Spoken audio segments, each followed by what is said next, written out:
Ешбір адамға Алла мынадай сыйлықты бермеген. Намаз оқсаң да алмайсың ол сыйлықты. Ораза ұстасаң да алмайсың. Зекет берсең де алмайсың. Садақа берсең де алмайсың. Қажылық өтесең де алмайсың бұл сыйлықты.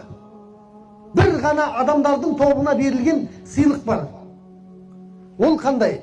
Пайғамбар саллаллаху алейхи вассалам хадисінде айтады. Кімде-кім ілім талап қылу үшін дейді, үйінен шығатын болса дейді, Алла тағаланың періштелері оған разы болған күйде аяқтарының астына қанаттарын тосады дейді. Ана қарайсыздар. Үйден шықтыңыз, Құран үйренейінші, осы мен кешегі сөз жаман дейді ғой маған деп шығып келатсыз да. Сіз как будто бір жерде жүріп келатқан сияқтысыз ғой? Жоқ. Періштелердің қанаттарының үстінде жүріп келатсыз да. О, тақия киіп біздің көрші қаққа барады екен деп прикол ұстап отыр да көршің. Көршің жерде отыр. Сен қақта жүріп келатсың, періштелердің қанатында жүріп келе жатсың. Көрдіңіздер ме? Және дейді, қарасаңшы, көктегі бүкіл құстар дейді. Көктегі бүкіл құстар. Қанша құстар білесіздер ме көкте? Бесеу? Есебі жоқ дейді. Дұрыс айтады. Көктегі құстардың есебі жоқ. Ешкім есептелмейді оны. Дұрыс па? Судағы балықтар дейді.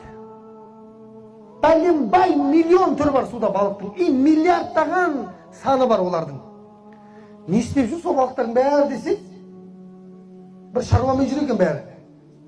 Айтам. Жердегілердің барлығы дейді, қараңыздар. Түйе, қой, сиыр, жылқы, жолбарыс, арысты, бүкіл хайуандардың барлығы дейді. Біреу қалды ма? Ешкім қалған жоқ қой.